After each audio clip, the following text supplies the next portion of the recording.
कृष्णा कृष्णा कृष्णा हरे हरे, हरे राम राम राम हरे हरे।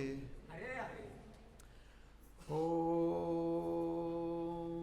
अज्ञानतिमिरान्धस्य ज्ञानाञ्जनशलाकया चक्षुरुन्मिलितं येन तस्मै श्रीगुरवे नमः। श्रीचैतन्यमनोभीष्टं स्थापितं स्वयं रूप कदा मह्यं ददाति स्वपदान्तिकं। नमो विष्णुपदाय कृष्णप्रेष्ठाय भूतले श्रीमते भक्तिवेदान्तस्वामिनिति नामिने।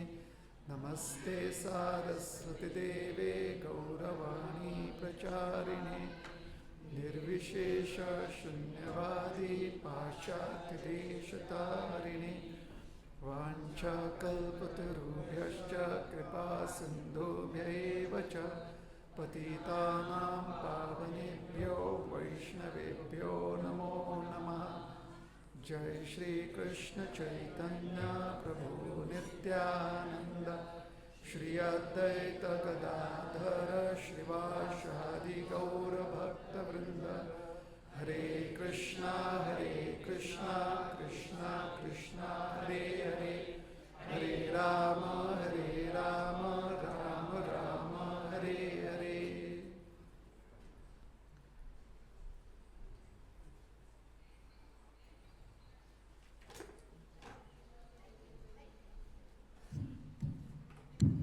हरे कृष्णा।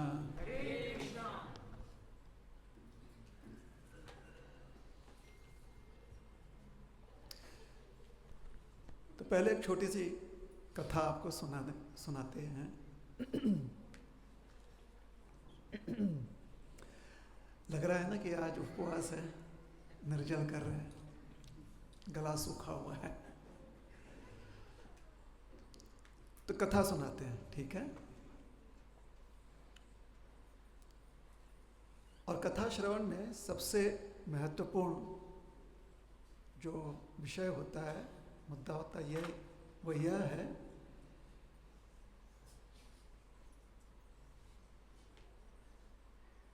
कि जो कथावाचक होता है, जो वक्ता होता है, उसके शब्द ध्वनि आपको स्पष्ट सुनने में आना चाहिए। तो क्या हमारी ध्वनि स्पष्ट सुनाई दे रही है ना?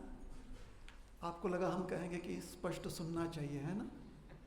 तो सारी जिम्मेदारी आपकी क्यों रहे, कुछ हमारी भी तो होनी चाहिए। बात सही है गलत है ना? तो कहीं पर भी कथा में अगर ऐसा प्रतीत हो रहा है कि आपको हमारी ध्वनि स्पष्ट सुनाई नहीं दे रही है, तो उस समय आप क्या करेंगे? क्या करेंगे आप?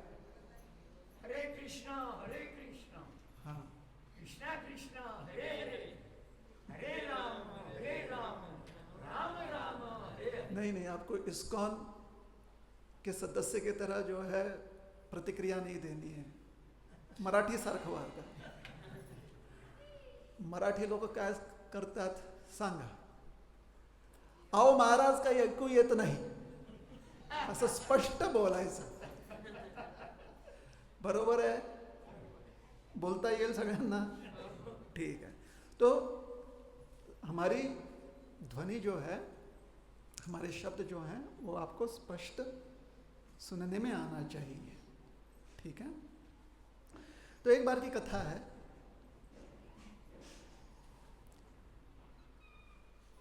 अच्छा, कथा के पहले आज लगता है कुछ लोग जो है पूर्णिमा यहाँ पर मनाने आए हैं ना।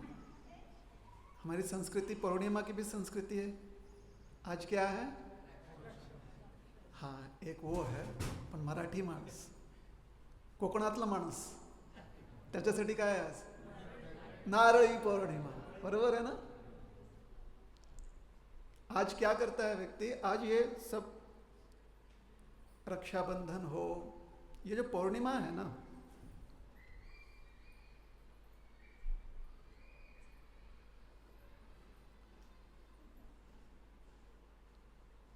आषाढ़ समाप्त होने वाला है, समाप्त हो चुका है।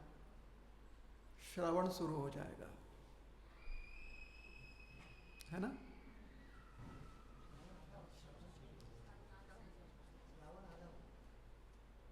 श्रावण आधा हो गया, ठीक है। तो आप लोग जो है वो पंचांग के अनुसार कह रहे हैं, जो पंचांग वैष्णव पंचांग नहीं है। दो प्रकार के पंचांग, एक वैष्णव और एक स्मार्त। स्मार्त पंचांग के अनुसार क्या हो गया है? श्रावण आधा हो गया। वैष्णव पंचांग के अनुसार क्या चल रहा है?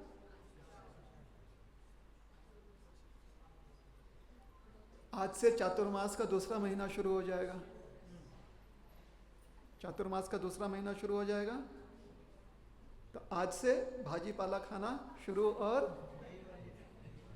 देखिए, सबको याद रहे, चातुर्मास याद रहे ना रहे। वैष्णव है तो आकर पूछेंगे आप क्या नहीं खाना चाहिए, बताओ क्या बंद करना है ना? तो इसलिए दूसरा महीना शुरू हो गया चातुर्मास का। तो जो वैष्णव पंचांग है उसके अनुसार क्या शुरुआत हो रही है? पूर्णिमा से शुरू होता है ना वैष्णव पंचांग। और स्मार्त पंचांग जो है अमावस्या से शुरुआत होती है उसकी। बस इतना ही अंतर है, 15 दिन का इसलिए अंतर मिलेगा। तो हम लोग इस्कॉन में जो है वैष्णव पंचांग के हम अनुगामी हैं। इसलिए ये जो श्रावणी पूर्णिमा है ना, श्रावण महीने का जो पूर्णिमा है, इसको श्रावणी पूर्णिमा भी कहते हैं। इस पूर्णिमा में चातुर्मास दूसरा महीना या तो शुरू हो चुका है या शुरू होने, जो भी है, जैसे भी आप समझे।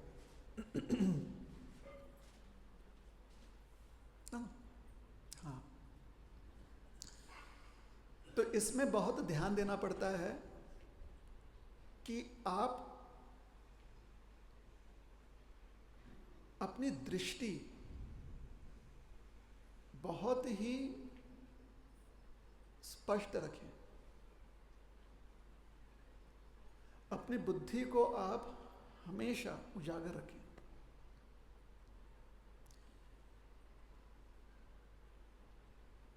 जैसे कि नारियल होता है, देखने से नारियल समझ में नहीं आता है क्या, बाकी फल समझ में आ जाते हैं क्या। सेब हो, पपीता हो, केला हो, आम हो, समझ में आ जाता है। नारियल समझ में नहीं आता जब तक कि उसको ऊपर का उसका क्या कहते हैं, उसको ऊपर का कवर, छिलका, शेंड्या, शेंडे, नारियल शेंडे, कवच होता है वो।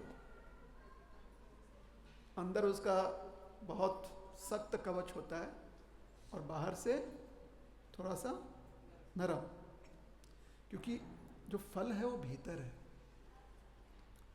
और फल बिल्कुल श्वेत है, शुभ्र है। जैसे कि हमारा चित्त हमारा एकदम शुद्ध है, लेकिन जब उसके ऊपर आवरण आ जाता है ना,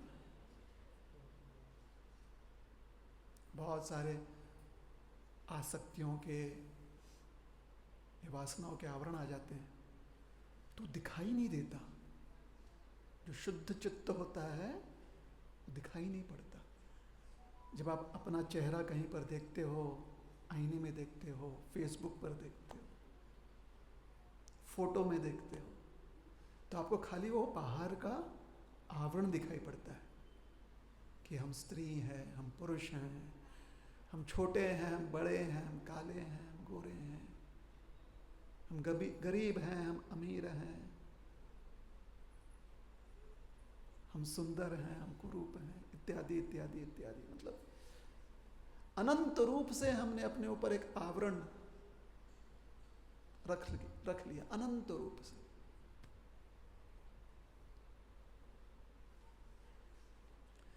तो उस आवरण को बाहर निकालना, उस आवरण को पूरी तरह से नष्ट करना, ताकि भीतर का जो चित्त है वो उजागर हो जाए, ये संदेश है नारली पूर्णिमा का।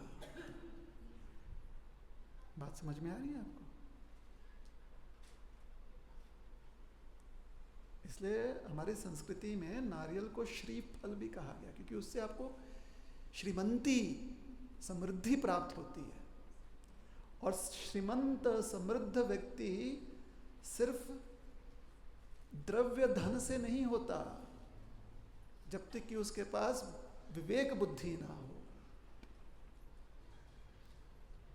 जो विवेक बुद्धि से श्रीमंत है, उसके पास धन भी आ सकता है, धनी भी हो सकता है।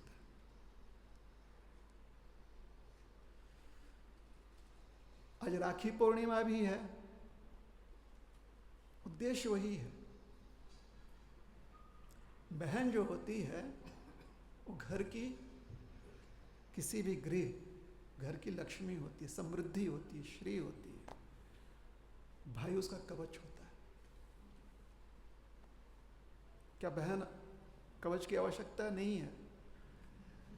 कोई नहीं है बहन को। बहन अपने आप में शक्तिशाली है, देवी। देवी को किसी की आवश्यकता बताइए? किसी की आवश्यकता नहीं। लेकिन फिर भाई जो है बेरोजगार हो जाएगा ना, तो उसको काम पर लगाया जाता भाई को, कि वो कवच बने, रक्षक बने।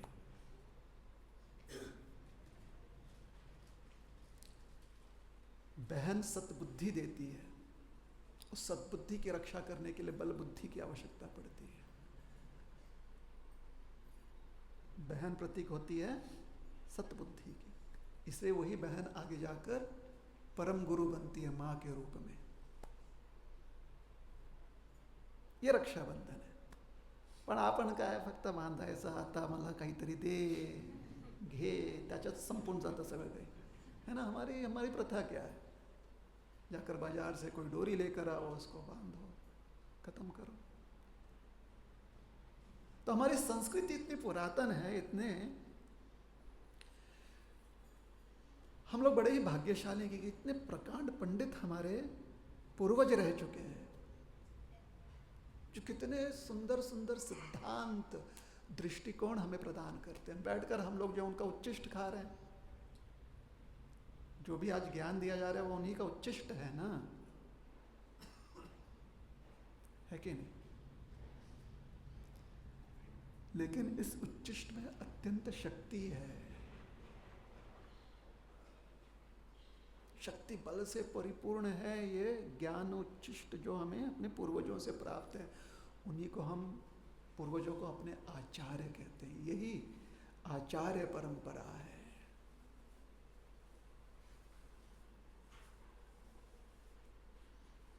तो आज बलराम पूर्णिमा भी है। हम लोग तो बलराम पूर्णिमा मना रहे हैं, है ना। रक्षाबंधन जो है, आप लोग अपने वैयक्तिक रूप से राखियों की परंपरा जो है बनाए रखें। नारली पूर्णिमा जो है वो भी परंपरा बनाए रखें। उपदेश जो इन परंपराओं में, इन संस्कृतियों में है, उस उपदेश को हमेशा ध्यान में रखें। और उपदेश सिर्फ उपदेश का एक ही पहलू नहीं होता, अलग अलग पहलू होते हैं, इसीलिए उसे उपदेश कहा जाता है। 360 डिग्री व्यू पॉइंट होता है वो।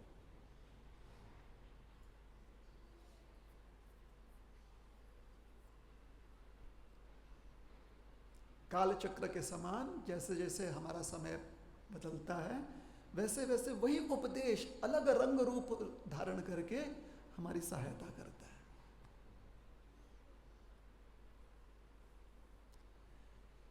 एक बार एक व्यक्ति, अब उनका दुर्भाग्य समझिए या सौभाग्य समझिए, उनको मिल गए एक साधु। साधु भी थोड़े से, उनका अपना एक सोच था साधु जी का। साधु जी ने आकर उन्हें कहा कि देखो, संसार में आपको बड़ा ही उदार मन रखना चाहिए। क्या रखना चाहिए? उदार मन। उपदेश तो सबको अच्छा लगता है, लेकिन जब साधु ऐसे उपदेश वैयक्तिक रूप से करता है तो मन में बहुत सारे प्रश्न आते हैं कि चाहते क्या है। संदेह हो जाता है, क्योंकि हम लोग क्या है, अनुभवी लोग हैं, संसार में बहुत अनुभव प्राप्त किया हुआ है। तो साधु के शब्द ऐसे ही मतलब इतने सरल तो हो नहीं सकते, कुछ ना कुछ उसमें छिपा होगा, है ना। तो साधु ने उनसे कहा कि आपको उदार मन रखना चाहिए। उन्होंने कहा जी महाराज बिल्कुल रखेंगे उदार मन, बताइए क्या करना चाहिए। साधु ने कहा देखिए आप समझे नहीं, उदार मन का अर्थ होता है अगर आपके पास 2 मर्सिडीज गाड़ी हो, क्या गाड़ी हो, 2 मर्सिडीज गाड़ी हो और आप एक समय पर एक ही चला सकते हैं। पड़ोसी को अगर जरूरत पड़े तो उसको एक मर्सिडीज गाड़ी दे देनी चाहिए। बोले महाराज कितनी अच्छी बात कह रहे हैं आप, बिल्कुल दे देंगे। साधु जी को बड़ा उत्साह आया कि बहुत अच्छा शिष्य मिल गया, बात मान रहा है, ये समझ रहा है। फिर साधु जी ने कहा देखो उदार मन का अर्थ होता है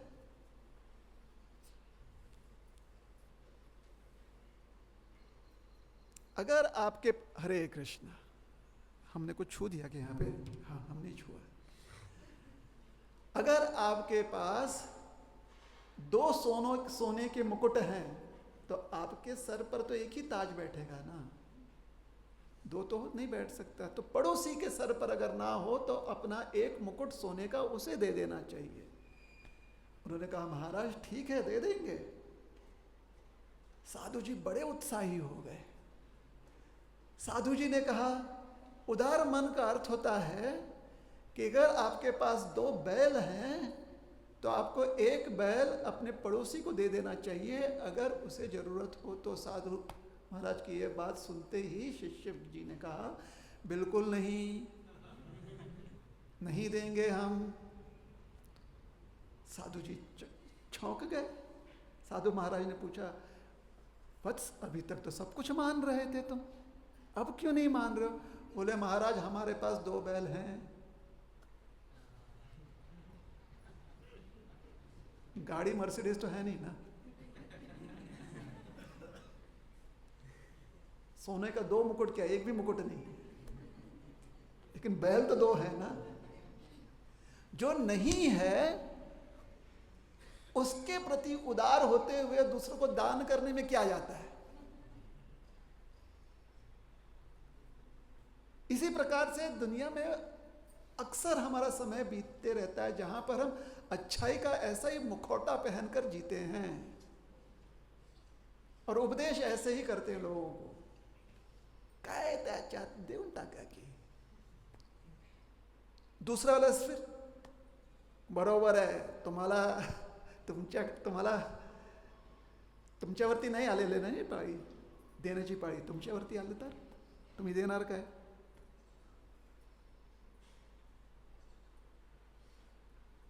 जब तक आप नहीं बीतती तब तक उदारता में कितनी तपस्या है यह समझ में नहीं आता।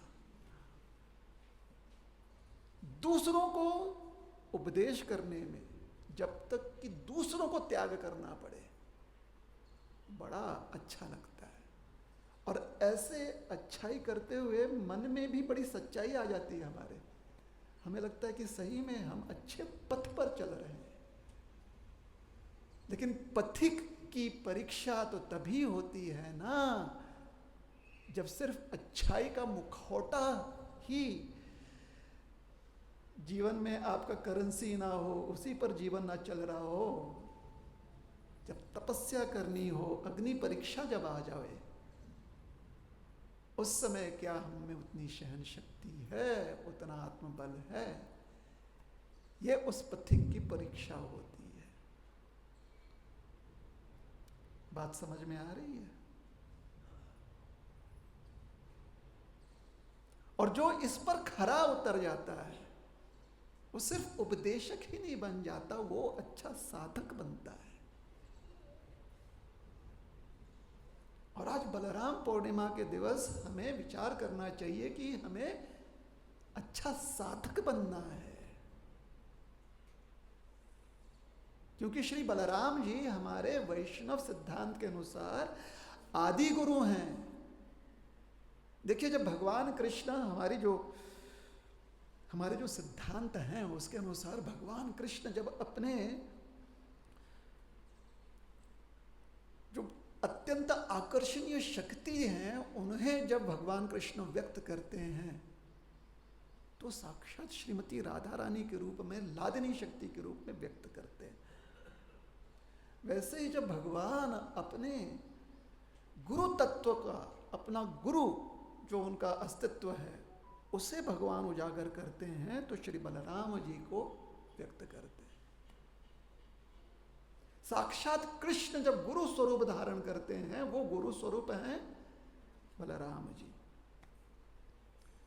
इसलिए हमारे कृष्ण जो है थोड़े घने हैं, घनश्याम है। और बलराम जी कैसे हैं? एकदम शुभ्र हैं। जैसे अश्विन शरद ऋतु का जो चंद्र स्वरूप होता है, पूर्णिमा का पूर्ण चंद्र, उनका जो रंग, उनकी जो कांति है, बलराम जी की कांति वैसी ही मानी गई है, उतना शुभ्र।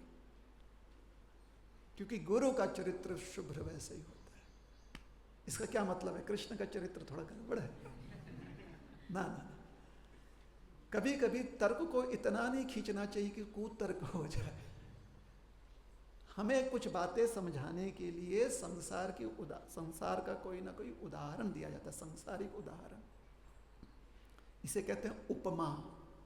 कोई उपमा दी जाती है। तो उपमा का उद्देश्य सिर्फ जो विषय है उसके संबंध में होता है। किसी और विषय के संबंध में अगर आप उसे देखेंगे तो कभी कभी उपमा गलत ठहर जाती है।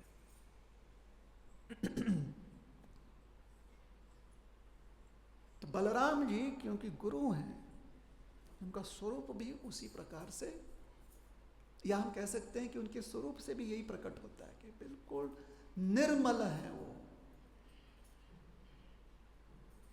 कृष्ण के बारे में यहां पर कोई भी चर्चा नहीं की जा रही, तो इसलिए उसको उल्टा कृष्ण के ऊपर मत लादने का प्रयास कीजिएगा। क्योंकि कृष्ण सर्व आकर्षणीय है, जो सब कुछ को अंदर खींच ले। आप में से कितने लोग जो हैं फिजिक्स पढ़ चुके हैं?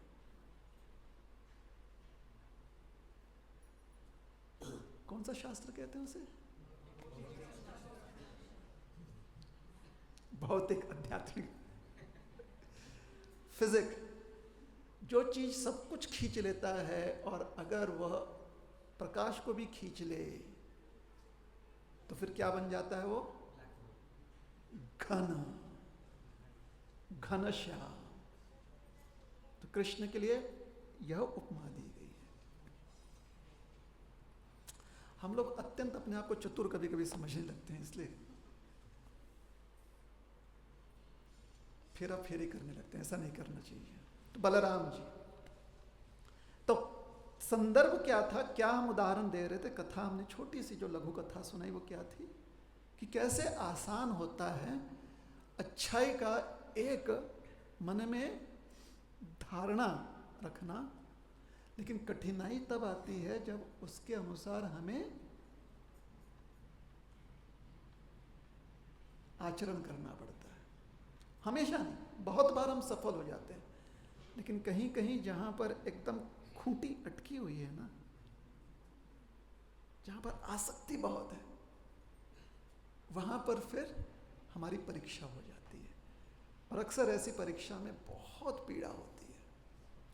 इन परीक्षाओं में हम पीड़ित ना हो उसकी तैयारी साधक करता है, इसलिए हम साधना करते हैं। चलिए, एक प्रसंग है जिसकी व्याख्या व्यास मुनि करते हैं, व्यासदेव जी महाराज कर रहे हैं। तो प्रसंग पहले व्यास मुनि के शब्दों में ही हम यहां पर बताएंगे, तत्पश्चात उस पर चर्चा करते हैं। ठीक है? अब व्यास मुनि किसी और के शब्दों को दोहरा रहे हैं। यहां पर किनके शब्दों को दोहरा रहे हैं अभी सुनेंगे। पहले शब्द क्या है, बोली क्या है, सुन लीजिए। ऋषेर्भगवतो भूत्वा शिष्योधीत्या बहूनि च से इतिहास पुराणानि धर्मशास्त्राणि सर्वशः आदन्तस्याविनीतस्य वृथा पंडित मानिनः न गुणाय भवन्ति स्म नटस्येवाजितात्मनः।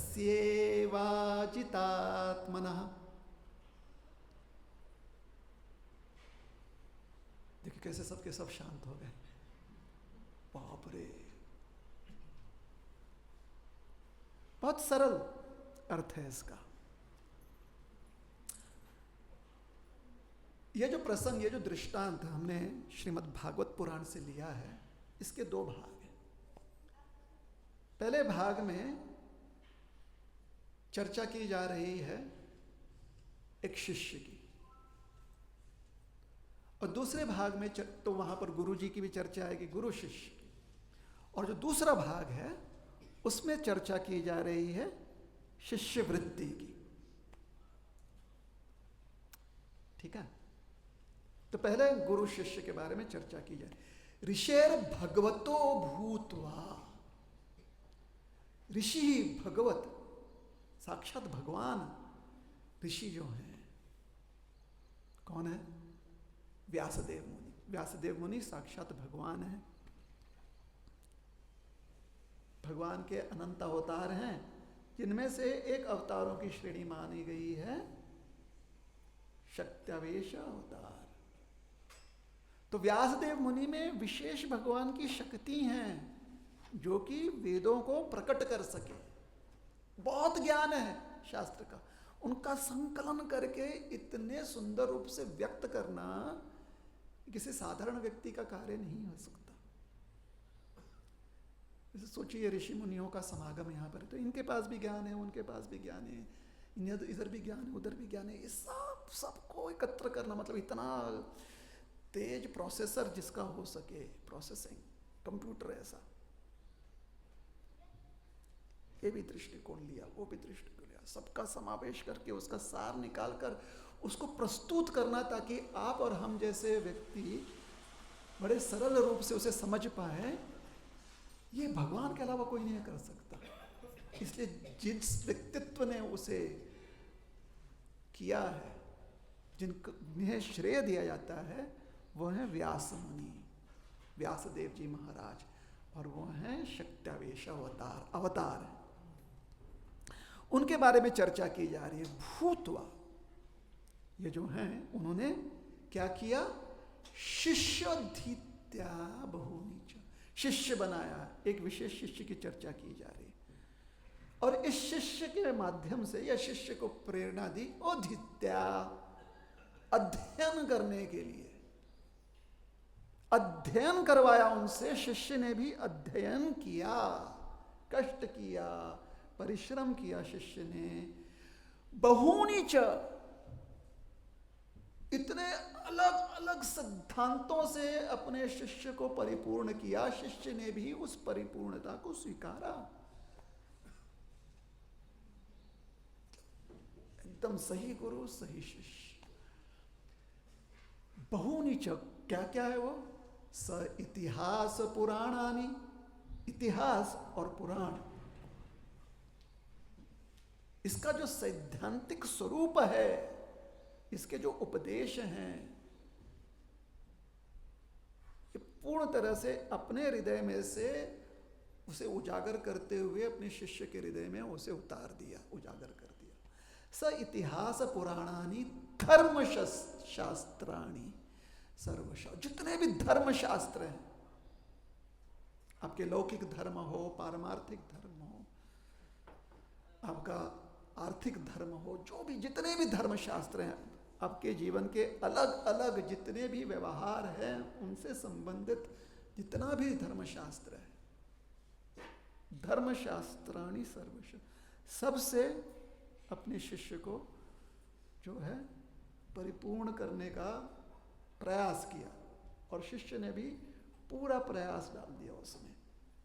तो शिष्य जी को ये सब मिल गया। किनसे मिल गया? गुरु जी से। गुरु जी की बात यहाँ पर की जा रही है। ऋषि हैं, भगवतो साक्षात भगवान है। वेद व्यास मुनि की चर्चा की जा रही है यहाँ पर।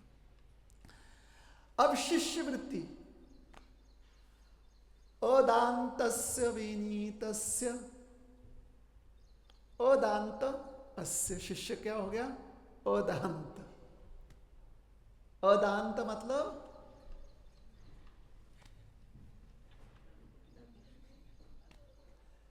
दांत नहीं।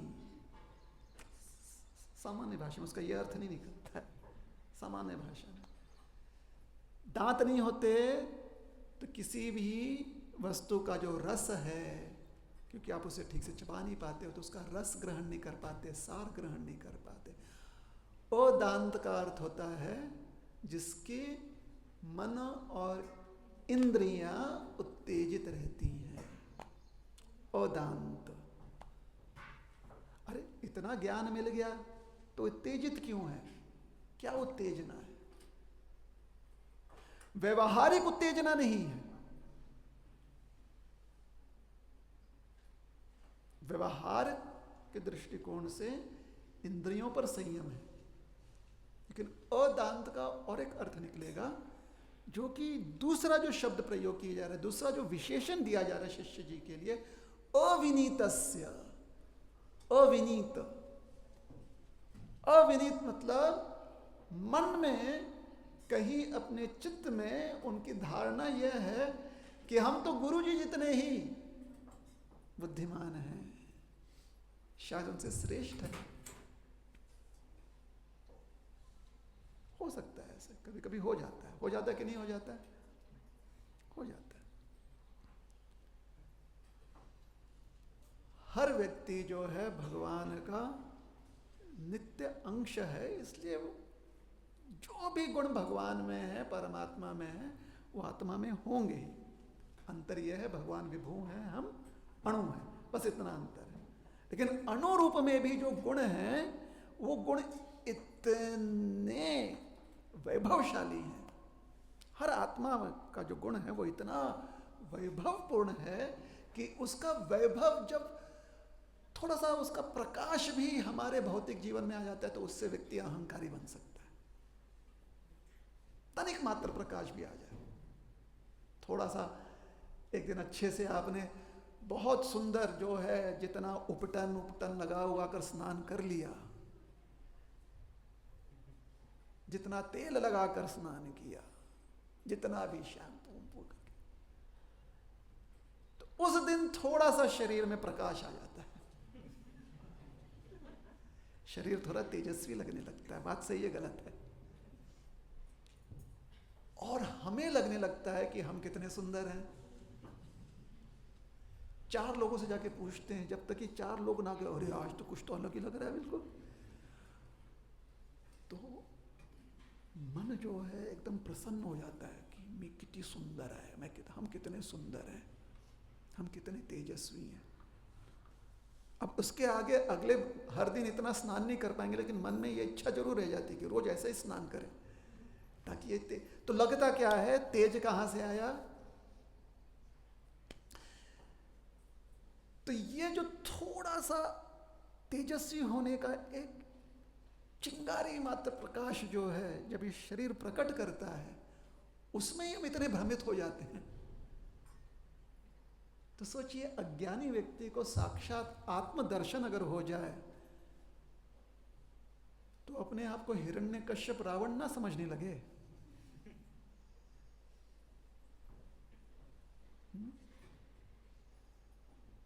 ज्ञान प्राप्त करना कठिन है, लेकिन हो सकता है।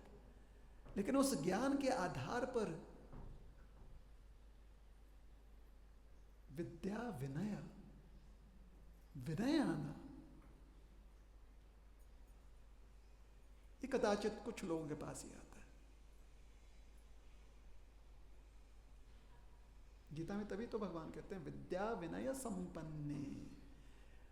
जिसके पास विद्या है, विद्या उसे विनय संपन्न करता है, और जिस प्रकार से विद्या विनय से संपन्न होता है वो पंडित कहलाता है। वो व्यक्ति साक्षात्कारी व्यक्ति है। तो अविनीतस्य, अदांतस्य, अविनीतस्य, दो लक्षण शिष्य वृत्ति के यहां पर दिख गए, जो कि नहीं होने चाहिए शिष्य में। ये जो शिष्य महाशय हैं, इनमें ये दो वृत्तियां दिख रही हैं। वृथा पंडित मानिनः,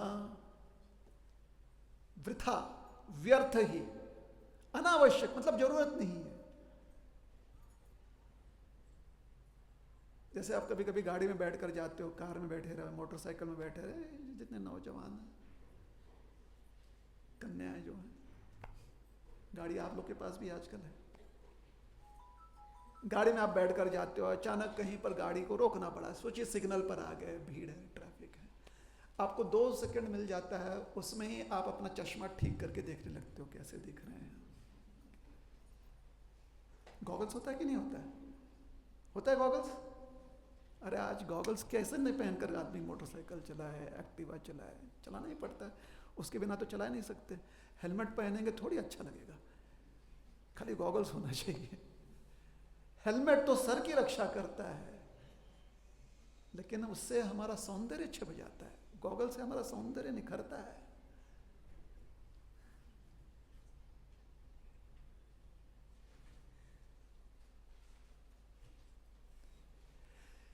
वृथा जरूरत है उसकी। अरे भीड़ में आप खड़े हो, कौन आपको देख रहा है नहीं देख रहा है, कोई आवश्यकता है? आवश्यकता नहीं है, लेकिन किया क्या जाए? जहां पर भी मौका मिले वहां पर थोड़ा सा मिस्टर यूनिवर्स, मिस यूनिवर्स बनने का प्रयास व्यक्ति करता ही है ना। ये अटेंशन सीकिंग डिसऑर्डर है, दूसरों का ध्यान कैसे केंद्रित कर पाए, ये एक बीमारी है, वो मन में कहीं ना कहीं उसका संक्रमण होते रहता है दूसरों का मन। और आजकल तो फेसबुक आ गया और इंस्टाग्राम आ गया, मतलब फिर वो पाउट करके करना। भगवान ने इतना सुंदर आपको चेहरा दिया है, अधर दिया ना, अधरम मधुरम, भगवान की चर्चा की जा रही है मधुराष्टकम में, लेकिन हमारे भी अधर जो है मधुर है ना, उसकी मधुरता कब निखरती है? जब इससे हम हरे कृष्ण कृष्ण कृष्ण हरे हरे, हरे राम राम राम हरे। ऐसे हम, अब सोचिए उसी अधर को लेकर पाउट करना,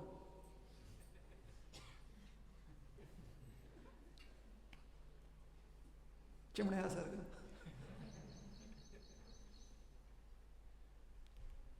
आवश्यकता है? आवश्यकता नहीं है, क्योंकि हर माँ अपनी बेटी को ऐसे करते हुए देखता है, हर पिता अपने बेटे को करता है, या उल्टा भी कर ले, माँ अपने बेटे को करते हुए देखे, या बड़ा भाई छोटे भाई को देख ले करते हुए, छोटे बहन को देख ले करते हुए, क्या चाल रहे हैं, बोलता ही बोलता है, क्यों कर रहे हो? यह आवश्यक नहीं है, बोलता है कि नहीं बोलता है? बस इतना ही होना चाहिए कि हमने अपने आप को बड़ा समझते हुए अपने अनुज को सही मार्गदर्शन देना है। उस स्थिति में अगर रहे तो ऐसा जरूर बोलेंगे, लेकिन जिस दिन हमने वो स्थिति छोड़ दी, अपने आप को अनुज मानने लगे, अनुजा मानने लगे, हम अपने आप को छोटा मानने लगे, तो हम भी देखिए पाउट करना शुरू करेंगे। आवश्यक है? नहीं है। इसे कहते हैं व्यर्थ, सिर्फ समय का नुकसान कर रहे हैं। तो वृथा पंडित मानिना, अपने आप को पंडित मानने लगा। वो जो शिष्य है वो अपने आप को क्या मानने लगा? पंडित। अब स्वयं को अगर आप पंडित मान रहे हैं, इसका अर्थ ही क्या है? विनय कहीं पर, या तो हमने बेच दिया है अपना विनय, ये कहीं पर गिरवी छोड़ा है। वर्तमान में वो विनय हमारे पास नहीं है, विनम्रता हमारे पास नहीं है। कभी होता होगा हमारे पास, लेकिन वर्तमान में क्या किया हमने? कहीं ना कहीं उसे या तो गिरवी रख दिया या बेच आया है उसको। अदांतस्य विनीतस्य वृथा पंडित मानिना न गुणाय भवन्ति स्म, न गुणाय भवन्ति। उस व्यक्ति में अच्छे गुण कहां से आएंगे? कभी कभी भूले भटके ना, ये जो अच्छे गुण हैं पूरे ब्रह्मांड में घूमते रहते हैं कि कोई तो व्यक्ति मिल जाए जिसको जाकर हम आभूषित करें। अच्छे गुण ऐसे भ्रमण करते रहते हैं। कभी कभी भूले भटके उनको दया आ जाती है हम पर। अच्छे गुणों को क्या हो जाती है? दया आ जाती है। वो कहते हैं एक चांस ले लेते हैं इसके साथ, इसे एक अवसर देकर देखते हैं कि शायद सुधर जाए ये व्यक्ति, शायद कुछ तो कर ले अपने जीवन में। तो अच्छे गुण जो हैं हम पर छा जाते हैं।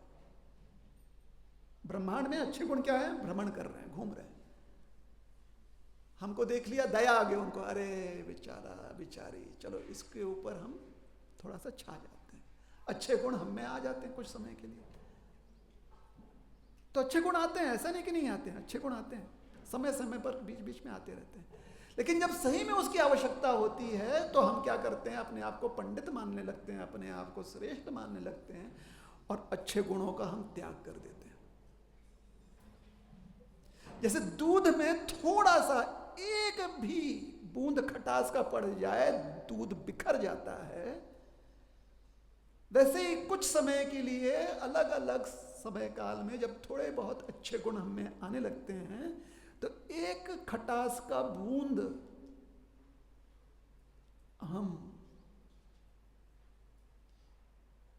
मैं पंडित हूं, ये जो एक बूंद है उन सारे अच्छे गुणों को तितर बितर कर देता है।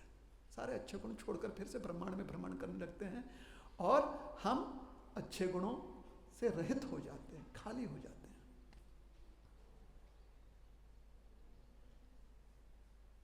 इसलिए सद्गुणों पर हमेशा विचार करते हुए उन्हें बचा कर रखना चाहिए अपने पास। हमेशा सदाचार पर ध्यान रहना चाहिए। बड़े बुजुर्ग कहे गए, देखिए हम तो छोटे मुंह, हम क्या कहेंगे आपसे, हम तो आपके जैसे ही हैं। आज माइक मिल गया है तो बड़ी बड़ी बातें कर रहे हैं। आपको लाभ हो जाए तो शायद आप आशीर्वाद दे दो हमें, आपके आशीर्वाद से हमारा भी भला हो जाएगा, इसलिए बात बोल रहे हैं। ऐसे हम कोई अनुभवी व्यक्ति नहीं है, हम और आप जो हैं एक ही थाली के, साठ घाट वहीं पर है। माइक हमें मिल गई है आज, तो बोल रहे हैं, बड़ी बड़ी बातें बोल रहे हैं, सुन लीजिए आप, है ना। अच्छे गुणों को हमेशा करीब रखना चाहिए। सदाचार से अपने चरित्र को हमेशा सुशोभित रखना चाहिए। ठीक है। शिष्य महात्मा जो यहाँ पर हैं, उन्होंने त्याग दिया, तो अब उनका अस्तित्व कैसे हो गया?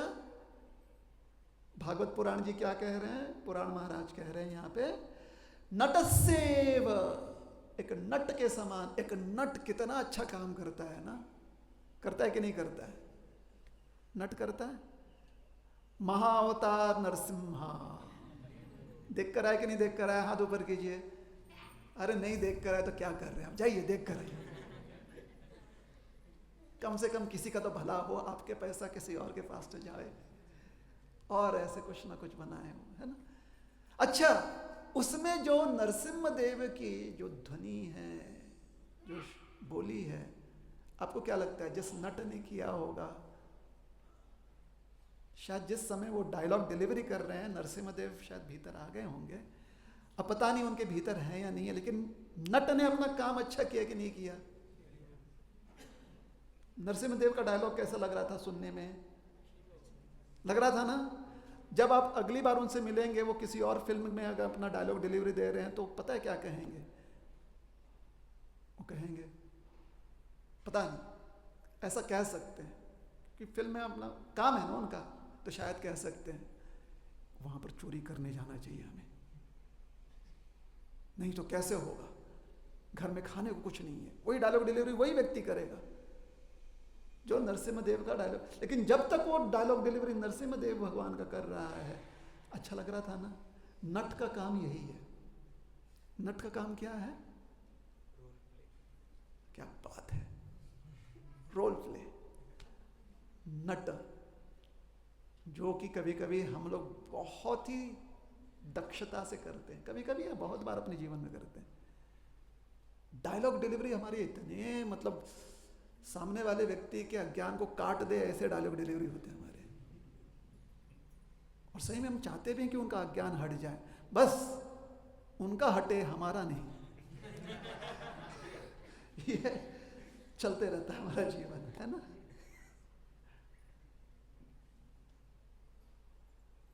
एक बार श्रील प्रभुपाद सत्य घटना है। श्रील प्रभुपाद जी अपने शिष्यों से चर्चा कर रहे थे, वो बता रहे थे कि प्रभुपाद जी हमने आज दिन भर जाकर आपके ग्रंथों का वितरण किया। प्रभुपाद जी बड़े प्रसन्न हुए। फिर प्रभुपाद जी ने पूछा कौन सा ग्रंथ वितरण किया, तो उन्हें किसी ग्रंथ का नाम बताया।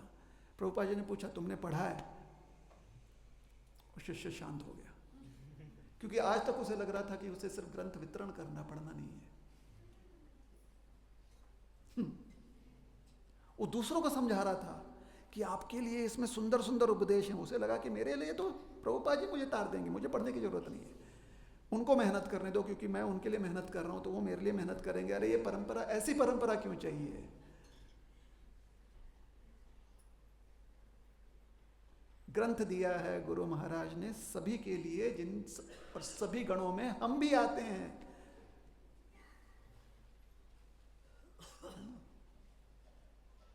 तो नटस्येव, नट के समान ये शिष्य जो है, शिष्य धर्म का पालन बहुत अच्छे से कर रहा था। गुरुजी गुरुजी, गुरुदेव गुरुदेव सब कर रहा था। लेकिन जब ये प्रसंग आया, ये समय काल आया, तो किसी ने देखा कि ये अहंकारी है, उत्तेजित है, इसका मन दिखावा कर रहा है पंडित होने का। अजितात्मनः, और इस सब का जड़ क्या है? हालांकि शास्त्राणि बहूनि सर्वशः, बहुत सारे शास्त्र का अध्ययन किया है, गुरुजी ने अध्ययन करवाया है। गुरुजी ने अध्ययन करवाकर जब उनसे उनकी परीक्षा ली तो उस परीक्षा में उत्तीर्ण भी हो गए। वो गुरुजी के परीक्षण में वो सही भी ठहरे, खरे भी ठहरे, किंतु समय तो रुकता नहीं ना। समय रुकता है क्या? यहां पर कितने लोग 10वीं पास किए हुए हैं? हाथ ऊपर कीजिए। 10वीं कक्षा पास किया ना अच्छे क्रमांक से, बाकी लोग हाथ ऊपर नहीं उठा रहे हैं, क्या बात है भाई? 10वीं पास पिक्चर देखना है क्या पहले, उसके बाद करेंगे आप? 10वीं पास किए हैं ना? किए हैं कि नहीं किए हैं? लेकिन समय का प्रभाव देखिए, आज उसका आपके जीवन में कोई विशेष महत्व नहीं है, क्योंकि समय निकल चुका है। आज जो बच्चा 10वीं में है उसके लिए उसका महत्व बहुत रहेगा। आपके लिए कोई और परीक्षा आ चुकी है। समय क्या करता है? समय बार बार, क्षण प्रति क्षण आपको अवसर देता है ताकि आप अच्छे से सेवा कर सको। 50 साल पहले पिछले जन्मों के सेवा के आधार पर आज पुण्य कमाते हुए आलसी मत बनिए। वो पुण्य जो आपने कमाया उस समय का आपका परिश्रम है, परिश्रम करना आपका धर्म है, परिश्रम करते रहिए। पुण्य का मिठाई खाली मत खाइए, कमाते रहिए, पुण्य कमाते रहिए, कमाते रहिए, कमाते रहिए, कमाते रहिए। अच्छे परिश्रम करते हुए, अच्छा कृत्य करते हुए सुखी रहिए। फल की स्वयं भोगने की अपेक्षा मत रखिए, स्वतः फल भोगने की अपेक्षा मत रखिए। जितना शरीर के लिए आवश्यक है, आपके शरीर के लिए आवश्यक है कि एक दिन का आप 1 लाख रुपया खर्चा कीजिए, जैसे कि राजा महाराजाओं को खर्चा करना पड़ता है, कीजिए उतना खर्चा। जरूरत है उतनी खर्चा करने की। तो खर्चा कितना है, कितना हमने अपने शारीरिक शरीर धर्म के व्यवहार में, कितना हमने अपने पुण्य का प्रयोग करना चाहिए, उसका कोई क्रमांक नहीं है। अलग अलग परिस्थिति के अनुसार वो किया जाता है, किंतु उतना ही करना और वो समझ रखना, इसी के लिए मानव शरीर दिया गया। पशु शरीर में ये समझ नहीं आती बात, मानव शरीर में ये बात समझ में आती है। कितना करना चाहिए, बाकी पुण्य को रहने दीजिए कहीं और। उस पुण्य से ये संसार सुंदर बना रहे, इसमें ही आनंदित रहिए। अरे इतना पुण्य कर लिया सब कुछ, तो क्या दूसरों के लिए किया है? ना ना, ऐसी वृत्ति मत रखिए, क्योंकि समय बार बार, क्षण प्रति क्षण अवसर देगा हमें सेवा करने की, और यह अवसर कभी समाप्त नहीं होगा। यही काल चक्र है। सेवा करने में मन लगाते रहिए, सेवा करते रहिए। सेवा का अर्थ ये नहीं है कि खाली मंदिर आना। सेवा का अर्थ होता है जो भी सत उपदेश है उस पर मनन करना, अगर उसके अनुसार कृत्य करना है तो कृत्य करना, इसी को कहा गया है। सेवा, यही सेवा है। कभी सेवा का स्वरूप होता है किसी के प्रति दान करना, कभी सेवा का स्वरूप होता है स्वाध्याय करना, स्वाध्याय, सब सेवा है। और समय हमें ये सारा अवसर देते रहता है। तो अजीत मन, जिसका मन अभी तक उस पर प्रभावी है, वो व्यक्ति कैसे अहंकार से बच सकता है? नहीं बच पाएगा, संभव ही नहीं।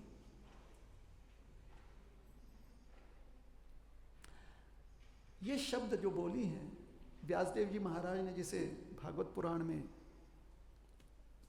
व्यक्त किया हुआ है, ये बलराम जी के बोली है, ये बलराम जी के शब्द हैं। किसके शब्द हैं? अब बताइए कौन से स्कंध में से है फिर? क्या बात है, वाह! बाकी लोग क्या कर रहे थे भाई? इन्होंने ले लिया, करोड़पति बन गई है। तो सही उत्तर दे दिया, दशम स्कंध से बलराम जी के शब्द है। प्रसंग है नैमिष वन का, नैमिषारण्य का। अब नैमिषारण्य, जैसे अगर बंबई शब्द, बंबई आपने ये शब्द सुना, ये शहर का नाम सुना, मन में क्या बात, सबसे पहले क्या धारणा आती है? अगर बंबई घूमने जाएंगे तो क्या देखना, एक चीज जो देखने जाएंगे क्या है वो? समुद्र, गेटवे ऑफ इंडिया। कोई बॉलीवुड बोलेगा ही नहीं। कोई और शहर का नाम लिया जाए, बॉलीवुड का नाम ध्यान आएगा? बंबई आएगा तो बॉलीवुड याद आता है कि नहीं आता है? आता है ना? आता है कि नहीं आता है? नहीं, आप बोलेंगे हमको पाव भाजी, भेलपूरी, चौपाटी, ये सब याद आएगा। अपने आप को आप अपने आप से झूठ बोल सकते हैं, लेकिन आप बंबई जाएं और कहीं ऐसा ना लगे कि अरे यहाँ पर शाहरुख खान दिख जाए, यहाँ पर कोई ऐसा कोई दिख जाए। हो सकता है, पता है आपको, वहीं पर रहते हैं तो देख, मन में इच्छा हो सकती है, हाँ या नहीं? आप कितना भी अच्छा तिलकधारी कंठी माला हो जाए, आप हरे कृष्णा हरे राम कर रहे हैं, कीर्तन भी कर रहे हैं, और सामने से शाहरुख खान की गाड़ी चली जाए, आप क्या करोगे बताओ?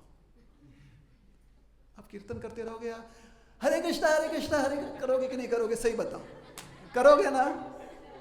हाँ, तो जिसके मन में लग रहा था अभी कि नहीं हम बॉलीवुड के बारे में नहीं सोचते हैं, देखिए सारी बात स्पष्ट हो गई। बंबई में होता है कि नहीं होता? बंबई वैसे ही नैमिषारण्य, जब ये शहर, ये जो प्रांत है, इसका जब भी इसकी चर्चा होती है तो यज्ञ और ऋषि समागम, ऋषि मुनियों का समागम होता है। गोमती मैया के तट पर कथा होती है नैमिषारण्य में, अनंत काल से कथाएं होते आ रही हैं अभी भी। वहीं पर तो सूत गद्दी है, व्यास गद्दी है, नैमिषारण्य में। प्रसंग है नैमिषारण्य का। दाऊ जी महाराज, हमारे बलराम जी महाराज ने कृष्ण से कहा, देख भैया तू पक्षपात कर सकता, मैं पक्षपात नहीं कर पाऊंगा। बात सही है गलत है? अगर गुरु पक्षपात करने लगे तो फिर शिष्य का क्या होगा बताओ? है ना?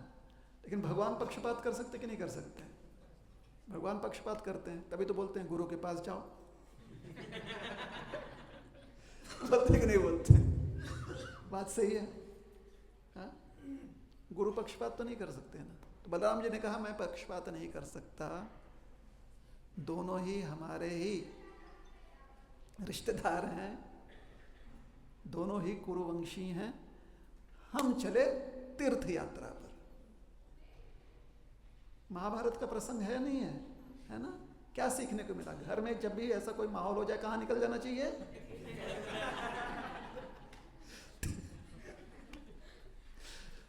चलो इस्कॉन मंदिर जाते, निकल आओ इस्कॉन मंदिर, तीर्थ यात्रा कर लो। घर में ऐसे देखिए, बाकी समय आपको मंदिर आने का अवसर मिले ना मिले, लेकिन घर का माहौल ऐसा होता है कि ऐसे प्रसंग हर दिन आते हैं, हर दिन कारण मिलता है तीर्थ यात्रा करने का। बात सही है गलत है?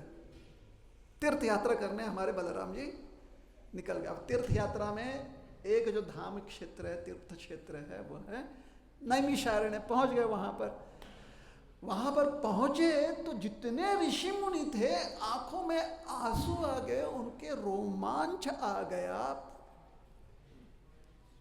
खड़े होके सारे बाल, साक्षात भगवान आए हैं।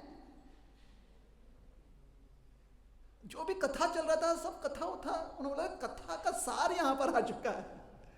सब खड़े होकर बलराम जी का स्वागत करने लगे, उनका आतिथ्य करने लगे। बलराम जी को एक भी वहां पर प्राणी ऐसा नहीं था कि बलराम जी के प्रति नतमस्तक ना हुआ हो। अब सोचिए कितना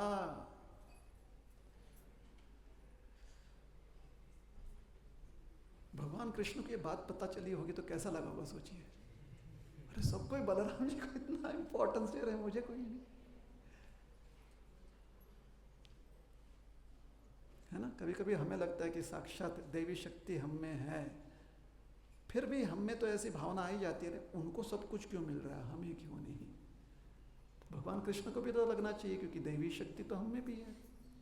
मान्यता है कि नहीं, मानते कि नहीं अपने बारे में? हम सब मानते हैं ना?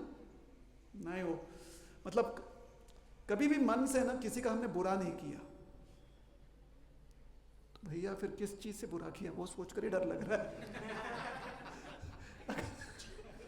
मन से नहीं किया किसी का बुरा, तो जिस भी चीज से किया होगा बाप रे कितना भयानक होगा। आज तक तो लोगों का मन मैला होता है, आपके पास तो मन साफ है, कुछ और मैला लग रहा है यहाँ पर।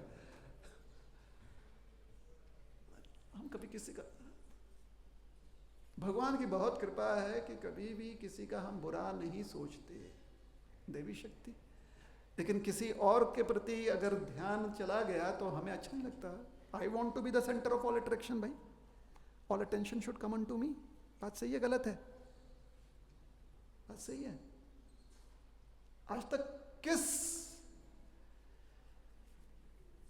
पालक ने अपने बालकों को यह सिखाया कि बेटा आपने सबसे ज्यादा क्रमांक लाना है परीक्षा में, सबसे अधिक, और फिर भी आपका रैंक सबसे लास्ट में होना चाहिए। पहला भाग हम बोल देते, दूसरा भाग नहीं बोलते, क्योंकि हम जानते हैं उसको उल्टा अर्थ निकालेगा। क्योंकि हम सिर्फ यही चाहते हैं कि हमारे जो पाल्य हैं, हमारे जो बच्चे हैं वही अच्छा करें। बाकी बच्चे अगर अच्छा करने लगे तो हमें टेंशन आ जाएगा ना, इनसिक्योरिटी। कितनी इनसिक्युरिटी, अगर किती कॉम्पिटिशन होतं सगळ्यांना काय 95% असंच देऊन टाकतात। लेकिन किसी का हम बुरा नहीं, कभी मन से सोचा कि बुरा नहीं सोचा। बात सही है कि नहीं है? लेकिन बच्चों को हम क्या बोलते हैं, तूने खाली आना चाहिए फर्स्ट। बाकी बच्चों को थोड़ी बुरा सोच रहे क्या, बुरा नहीं सोच रहे फर्स्ट, लेकिन कौन आना चाहिए? मेरा बुरा सोचिए कैसे हो सकता है, आप ही बताएं। ऐसी तो हमारी परिस्थिति है ना। कभी बच्चा है, फिर पोता आ जाता है, फिर परपोता आ जाता है। ये श्रृंखला समाप्ति नहीं होता। पहले बच्चों से अपेक्षा होती है कि वो फर्स्ट है, उसके बाद पोता हो जाता है, वो फर्स्ट है, पोती हो जाती है, वो फर्स्ट है, फिर परपोता, परपोती। भगवान बोलते हैं भाई पिछला जन्म, उसके पिछले जन्म में भी ये कर रहे थे, किस जन्म में सुधरोगे? इस मोह से कब बाहर निकलना है कि मेरा बच्चा, मेरा वंश।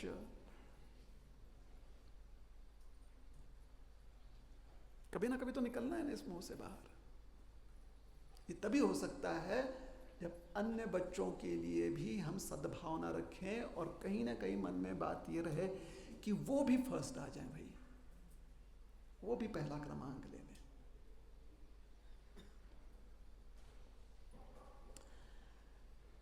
तो सब ऋषि मुनि खड़े हो गए। भगवान कृष्ण को कोई इनसिक्योरिटी नहीं है, बात समझ लीजिए, कोई इनसिक्योरिटी नहीं है, क्योंकि कृष्ण और बलराम अभिन्न हैं। हम में बहुत सारे इनसिक्योरिटी आ जाते हैं, हम में बहुत सारे चिंता दुख आ जाते हैं हमारे मन में। सब कोई खड़े हुए, एक प्राणी नहीं था जो भगवान बलराम जी का आतिथ्य नहीं कर रहा हो। सबने आतिथ्य किया, भगवान का आतिथ्य सेवा की, अतिथि सेवा की सबने।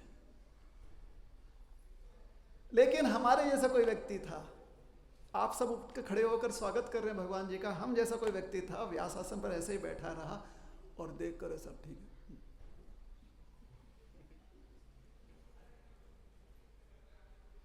उस व्यक्ति का नाम है रोमहर्षण सूत। अब उस समय समाज का ढांचा बड़ा ही अलग था। जिस समय की हम बात कर रहे हैं उस समय की समाज की ढांचा जो थी, सामाजिक ढांचा, वो अलग थी। कैसी ढांचा थी कि आपका एक प्रकार का वर्ण होता था, उसी प्रकार से अगर आश्रम आप कोई स्वीकार रहे हो तो उस वर्ण के अनुसार आश्रम की मान्यता थी। समाज का उस समय का ढांचा, आज सामाजिक ढांचा थोड़ा अलग है। कोई कारण होगा, वो कारण योग्य था, उचित था उस समय के सामाजिक ढांचा के लिए। तो उसके अनुसार जो सबसे अधिक परिश्रम करता था समाज का उद्धार करने में, जिससे कि उसका स्वतः का भी उद्धार हो जाए, वो वर्ण जाति कहला जाती थी ब्राह्मण जाति। जिसके पास इतनी क्षमता नहीं होती थी कि सबका उद्धार करने की वो चेष्टा कर सके या प्रयास कर सके, वो जब दूसरों के साथ मिलकर अपना योगदान देता था तो वो वर्ण जाति होती थी शूद्र जाति, क्योंकि उतनी क्षमता नहीं है। लेकिन वो चाहता है कि समाज का उद्धार हो, क्षमता उतनी नहीं है। कितनी क्षमता है? किसी और को सहयोग दे सके। और जिसके पास क्षमता इतनी होती थी कि स्वतः इतना त्याग कर सके, स्वतः इतना परिश्रम कर सके, अपने आप को झोंक दे उसमें, वो वर्ण जाति होती थी ब्राह्मण जाति। जिनकी क्षमता ब्राह्मण वर्ण जाति से थोड़ी कम होती थी वो हो जाते थे क्षत्रिय, और जिनकी क्षमता हो जाती थी क्षुद्र वर्ण जाति से थोड़ा सा अधिक, वो हो जाते थे वैश्य। ये एक दृष्टिकोण समझाने का प्रयास करें, सबको समझ में आ रहा है? ठीक है। तो उस वर्ण जाति के अनुसार ही लोगों को अवसर मिलता था। कभी कभी वर्ण मिश्रण हो जाता था। कैसे?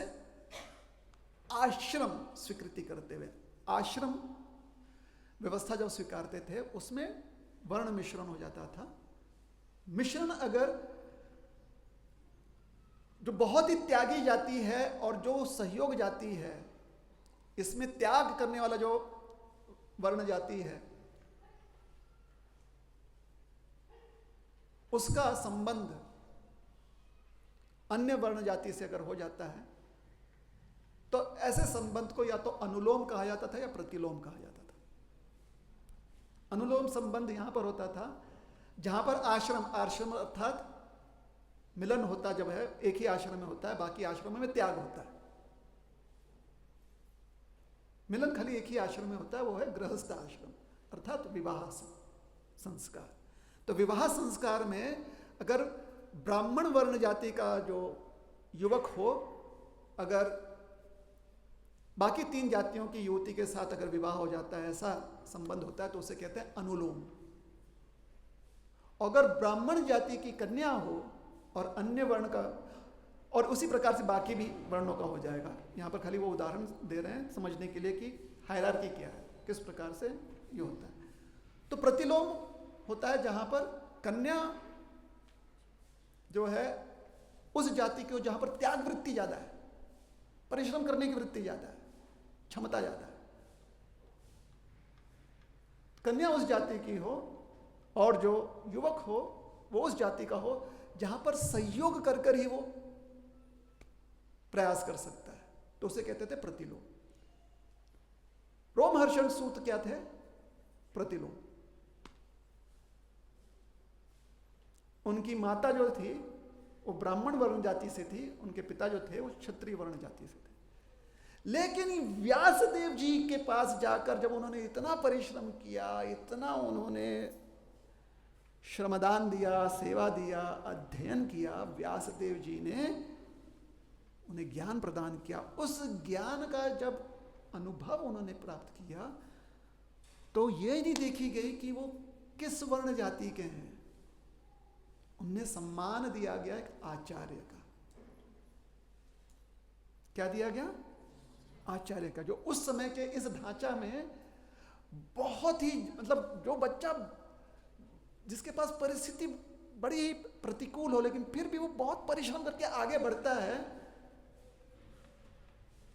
और आगे बढ़कर बहुत ऊंची ख्याति प्राप्त करता है, ऐसे उस सामाजिक ढांचा या उस समाज के स्वरूप से, उस समाज के भाग से ऐसे बहुत ही गिने चुने बच्चे होते हैं। बाकी जिनके पास जिनके पास सुविधाएं होती हैं, उनमें से ज़्यादा परसेंटेज बच्चे जो हैं ख्याति प्राप्त करते हैं। लेकिन जिनके पास कम होता है, जो बच्चा बहुत परिश्रम करके आगे बढ़ता है, उसे वो ख्याति प्राप्त होती है। लेकिन उस समाज का वर्ग जो है, वहाँ पर कम सुविधा बच्चों के पास होने के कारण जो बाहर निकलता है वो परसेंटेज कम होता है। तो ऐसे परिस्थिति में से बाहर निकले थे रोमहर्षण सूत, और उन्हें एक आचार्य की पदवी दी गई थी, कथावाचक की पदवी दी गई थी।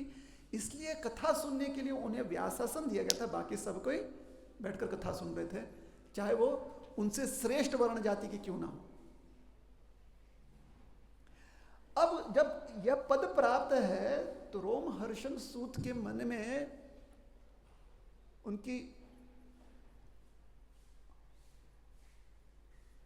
उनकी सोच क्या होनी चाहिए? उनकी सोच ये होनी चाहिए, चाहे जाति से परे सोच होनी चाहिए। और जिसका सोच जाति से परे है, वो अपने आप को किसी भी वर्ण जाति का नहीं मानता। वो अपने को क्या मानता है? सबका सेवक, सबसे अधम मानता है वो। इसलिए क्योंकि वो सिर्फ सेवा कर पाता है, कथावाचक के रूप में भी वो सिर्फ कथा करने का प्रयास करता है, क्योंकि वही सेवा वो कर पाता, और कुछ नहीं सेवा कर पाता वो। उसकी और कोई अपेक्षा नहीं होती, क्योंकि वो अपने आप को उस व्यवस्था से बाहर, मतलब वो अपने बारे में ये विचार करता है कि इस व्यवस्था के लायक भी नहीं हूं मैं, इतना अधम। वो कथावाचक बनता है, क्योंकि वो जानता है कि दूसरों के आशीर्वाद से अगर अच्छा से कथा किया तो दूसरे जो आशीर्वाद देंगे उसी से उसका पुण्य जो है बनेगा। इसलिए हमेशा याचक के रूप में वो कथा करता है, एक सेवक के रूप में वो कथा करता है। लेकिन अगर किसी के मन में कहीं पर ये धारणा रह जाए कि मेरे पास कोई सुविधा नहीं थी, फिर मैं अपने श्रम से मैं यहां तक पहुंचा हूं, तो उस व्यक्ति के मन में अहंकार बहुत, एक पर्वत, एक चट्टान के रूप में अहंकार प्रकट हो सकता है, व्यक्त हो सकता है। तो जिस श्रम के बलबूते जो श्रम आधार स्तंभ बना है, उसी आधार स्तंभ को तोड़ने का, काटने का उसने अहंकार अपने मन में ला लिया। ये बदकिस्मती है, ये उसका दुर्भाग्य है उस व्यक्ति का। रोमहर्षण सूत के मन में शायद ऐसी धारणा थी, इसलिए बलराम जी का स्वागत करने हेतु वो उठा नहीं। अब कथावाचक को व्यास आसन से उठने की आवश्यकता नहीं, क्योंकि वो सेवक के रूप में कथा कर रहा है। लेकिन जब आपके सारे श्रोतागण उठ चुके हैं, तो आप कथा किसके लिए कर रहे हो भाई? आपका सारा श्रोतागण उठ चुका है और किसी का स्वागत कर रहा है, तो कथावाचक को भी तो थोड़ा सा प्रयास करना चाहिए कि जिनका स्वागत हो रहा है उनके प्रति कुछ विनम्र शब्द कहें। रोमहर्षण सूत ने ऐसा कुछ नहीं किया। तो बलराम जी ने क्या कहा? ये देखो कौन बैठा है व्यासासन पर। तब बलराम जी ने ये शब्द व्यक्त किए, अविनीतस्य, अदान्तस्य, अजीतात्मना। परमात्मा है बलराम जी, पकड़ लिए। बलराम जी ने सोचा कि बलराम जी तो साक्षात परमेश्वर, व्यासदेव मुनि अवतार हैं। बलराम जी ने सोचा कि इतना जघन्य अपराध इस व्यक्ति का है, जिन शास्त्रों के कृपा से सबसे अनमोल भेंट व्यक्ति को प्राप्त हो जाए, कौन सी भेंट शास्त्र प्रदान करते हैं? विनय संपन्नता। ज्ञान से विनय आना चाहिए।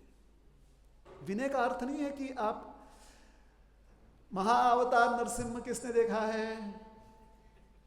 हाथ ऊपर। प्रहलाद दुर्बल नहीं कोमल है। किसी को डायलॉग याद नहीं है? बाकी डायलॉग आप याद रखेंगे, लेकिन जो कभी कभी, हाँ याद है, डायलॉग याद है? याद है? प्रहलाद क्या है? दुर्बल नहीं कोमल है। तब तक लोगों को क्या लग रहा था? ये दुर्बल लग रहा था ना। कोमल होना, विद्या द्वारा जो विनय प्राप्त है उसके कृपा से कोमल होना, ये बहुत बड़ी शक्ति है। विनय का अर्थ दुर्बल होना नहीं होता।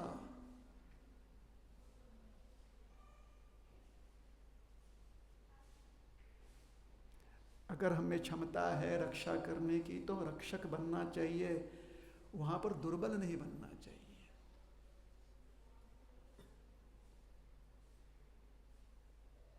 इसलिए विनम्रता को दुर्बलता से मत जोड़िए, लेकिन साथ ही साथ सबल होने का अर्थ यह नहीं होता कि आप अहंकारी हो जाइए। सबलता और अहंकार दोनों का कोई संबंध नहीं है।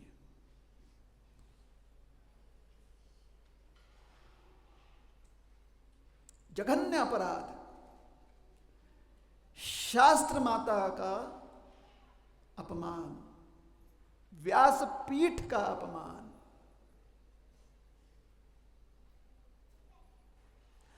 आचार्य गुणों का अपमान, साक्षात प्रभु परमेश्वर का अपमान, यह रोमहर्षण सूत का अपराध है। हमारा बच गए।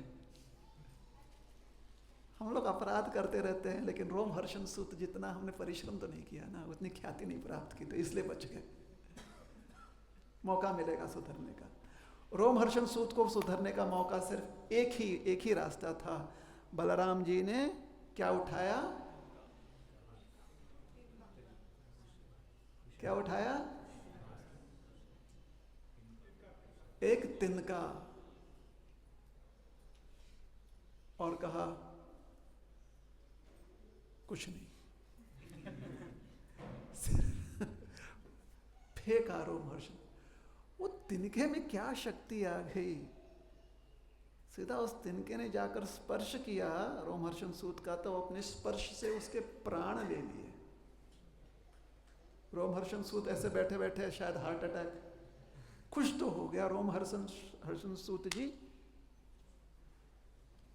सिधार गए, कहीं तो सिधार गए, पर लोग सिधार गए। ठीक है, इस लोक में नहीं रहे, किसी और लोक वहां सिधार के चले गए।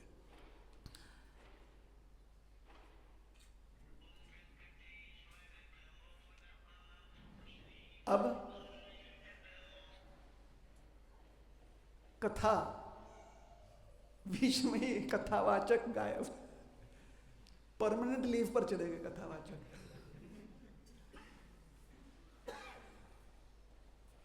सारे ऋषि मुनियों ने बलराम जी की तरफ देखा, बोला प्रभु हमने उन्हें कथा शुरू होने के पूर्व आशीर्वाद दिया था, दीर्घ आयु, आपकी दीर्घ आयु हो, आप अच्छे से कथा कर सको, ऐसे हम आपको आशीर्वाद देते हैं। आपने हम सबके आशीर्वाद को पूरी तरह से निरस्त कर दिया प्रभु। अब आप ही बताइए, ये योग्य है अयोग्य है? बलराम जी ने कहा बिल्कुल अयोग्य है भाई। इसके बाद ऋषि मुनियों के आशीर्वाद पर कोई भरोसा नहीं करेगा, बिल्कुल अयोग्य है। आप क्या चाहते हो? अगर आप चाहते हो कि फिर से इसे हम सजीव कर दें, पूर्ण शक्ति बल युक्त सजीव करें इसे, तो कर देंगे। बताइए, क्योंकि प्रायश्चित तो हमने करना है। प्रायश्चित के रूप में क्या करें बताइए। ऋषि मुनि ने कहा, प्रभु आपने घास का तिनका और उसका स्पर्श उससे रोमहर्षण सूत जी जैसे इतने प्रभावी व्यक्ति के प्राणों को हर लिया। ये जो आपने अपना ऐश्वर्य प्रदर्शन किया है, ये बना रहे, और साथ ही साथ हमारा आशीर्वाद भी बना रहे। बस यही आपसे मनोकामना है। देखिए, जब भगवान सामने हो और भगवान से आशीर्वाद मिले तो फिर सारी गुत्थियां सुलझ जाती हैं। जितनी भी गुत्थियां हैं ना, हमारे मन में हमें समझ में नहीं आएगा कि किस गुत्थी को कौन सा सुझाव जो है सुलझाएगा। कभी कभी परस्पर विरोध भी हो सकता है। बेटे का साथ दें कि बेटी का, बहू का साथ दें कि ना, ये तो कभी विरोधात्मक नहीं हो सकता।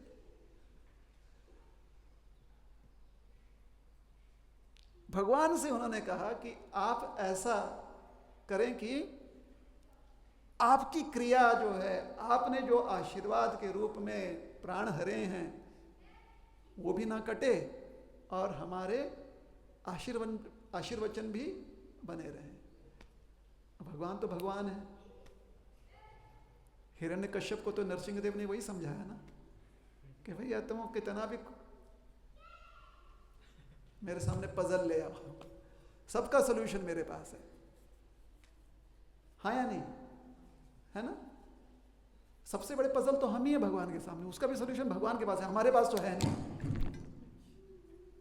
बताइए, आप में से कितने आपके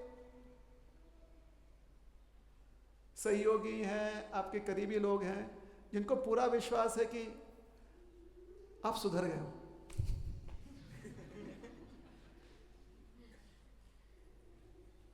जितने पुरुष हैं, आपकी पत्नियों को विश्वास है कि आप सुधर गए हो? मतलब सुधर तो गए होगे ना, आप जप करते हो, कीर्तन करते हो, माला करते हो, आपकी पत्नी को तो पूरा विश्वास होगा कि आप सुधर गए। क्या बोल रहे हो? क्या मानता पब्लिक? विश्वास होगा ना? कितनी पत्नियों को विश्वास है कि आप इतना सत्कर्म करते रहते हो कि आपकी पत्नियों को पूरा विश्वास है कि आप सुधर गई? होना तो चाहिए ना भाई। तो सबसे बड़ा पजल जो है हमारे जीवन का, हम ही है भगवान के लिए, कि ये व्यक्ति है, जैसे हमें देखकर भगवान सोचते हैं कि इस व्यक्ति को चाहने वाले लोग कब विश्वास करेंगे पूरी तरह से कि सुधर गया है।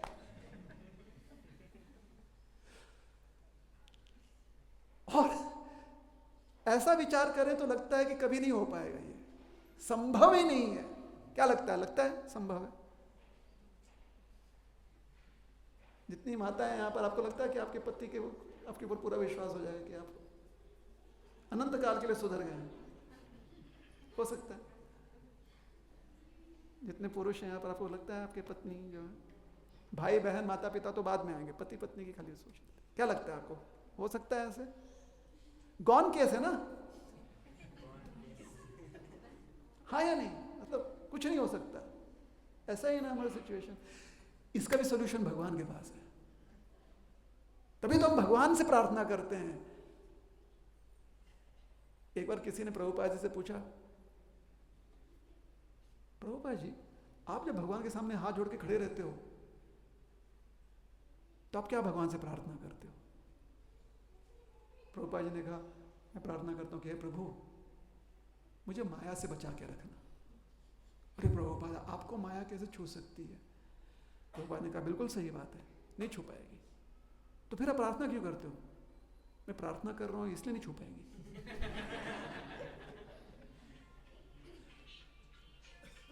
क्योंकि प्रार्थना कर रहे हैं इसलिए माया जी जो है वश में नहीं कर पाएंगे। तो तो भगवान है वह व्यक्ति जिनके पास सबके जीवन के सुख रूप अवस्था का सही उनके पास दृष्टिकोण है। बस हमें इतना ही करना है कि अपने आप को भगवान के प्रति समर्पित कर देना है ना। तो बलराम जी के सामने जब ये बात रखी गई तो बलराम जी ने कहा ठीक है, चलिए, आप चाहते हो कि रोमहर्षण सूत जो हैं अपनी अगली यात्रा पर निकल जाए तो वो भी बात हो जाएगी। आप चाहते हो कि आपका आशीर्वाद जो आपने उन्हें दिया था कि दीर्घायु प्राप्त हो, अच्छे से कथा करते रहें, ये भी सिद्ध होना चाहिए। तो मेरी वाणी है शास्त्र में कि पुत्र के रूप में पिता रहता है,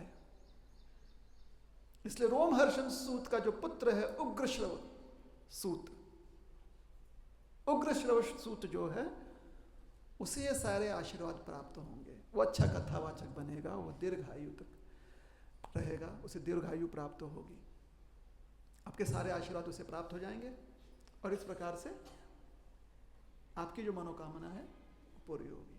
तो बलराम जी ने उन्हें संतुष्ट किया, लेकिन बलराम जी ने कहा देखिए, लेकिन मैं संतुष्ट नहीं हूं, मुझे तो प्रायश्चित करना है ना। अब जब भगवान प्रायश्चित पर अड़ जाए तो फिर क्या करना चाहिए?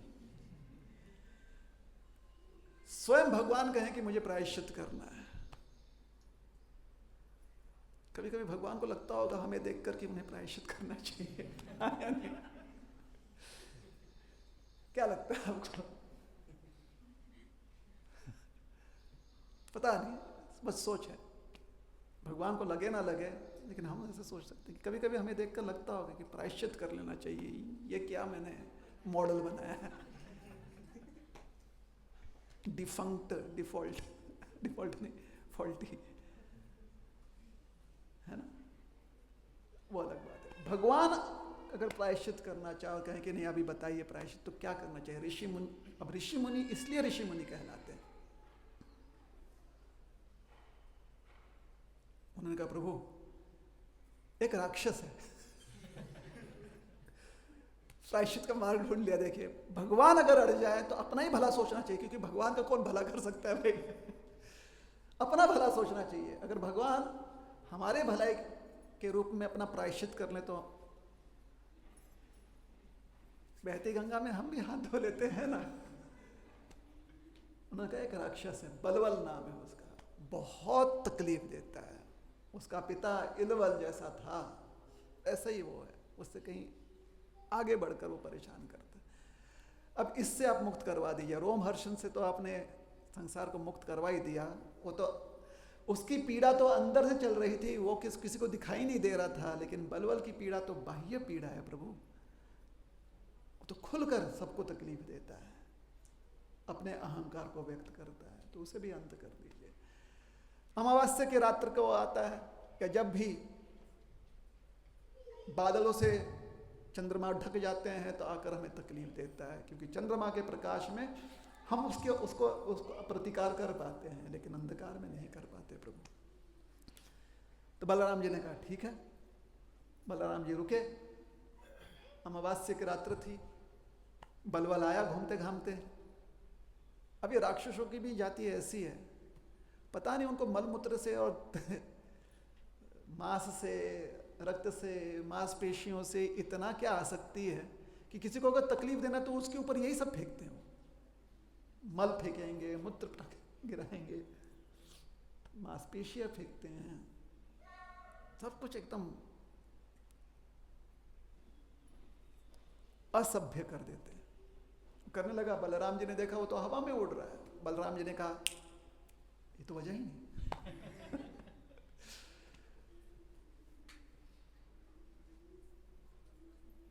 अपने आयुध बुलाए बलराम जी ने, हल और गदा, हाथ में हल आया, हल से बलराम जी ने ऐसे जाकर उसके यहां पर पकड़ लिया, गर्दन को पकड़कर धाए करके नीचे गिराया, नीचे जमीन पर गिरा, गदा लिया और ठोक दिया उसको, सर पर मारा गदा, सीधा फट गया सर। कभी कभी लोग बोलते हैं कि ये सारी चीजें बच्चों को नहीं सिखाना, इतना वॉयलेंस जैसे कि बच्चे कम वॉयलेंस देख रहे हैं घर में।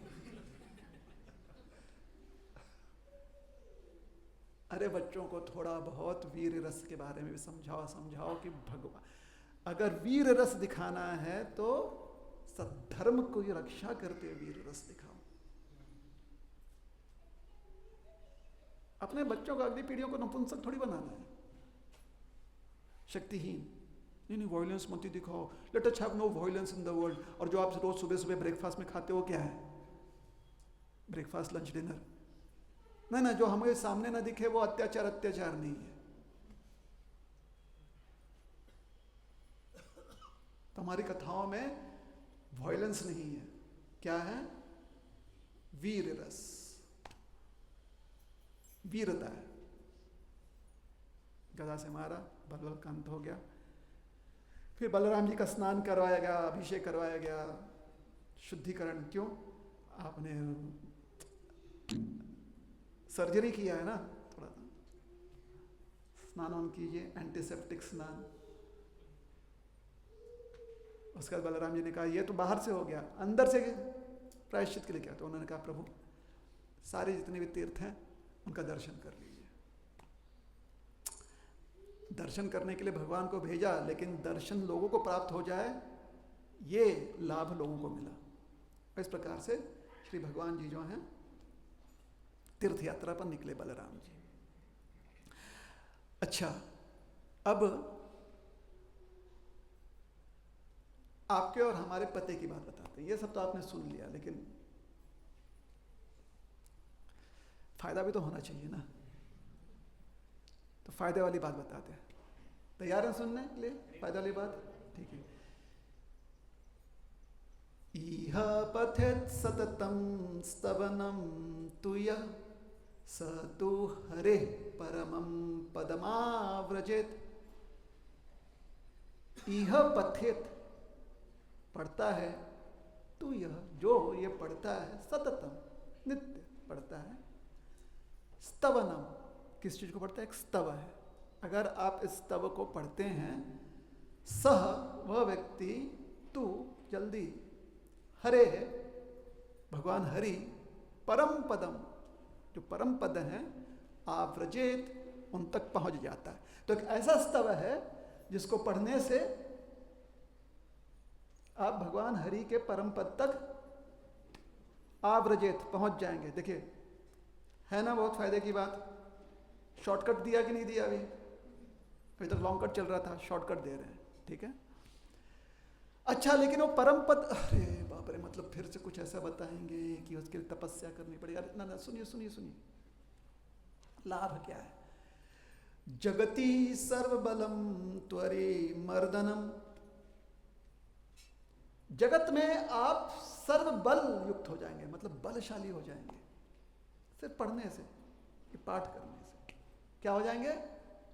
सर्वबलम त्वरिमर्दनम, जो भी आपका दुश्मन है उसके ऊपर आप विजयी हो जाओगे। कोई पड़ोसी है ऐसा? विजयी हो जाओगे।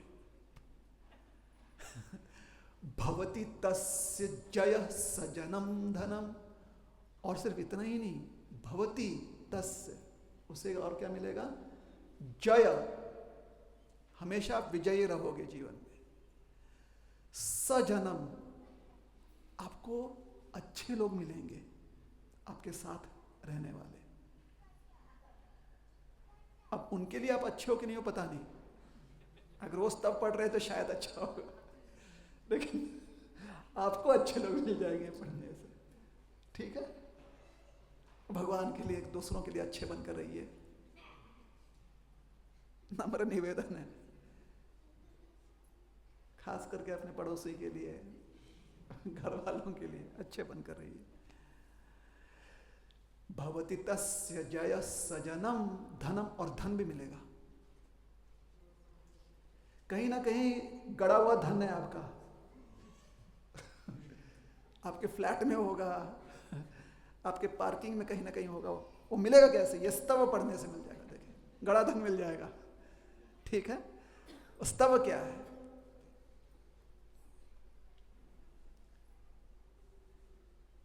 देवादिदेव भगवन, बोलिए, कामपालो नमोस्तुते, नमोऽनन्ताय शेषाय,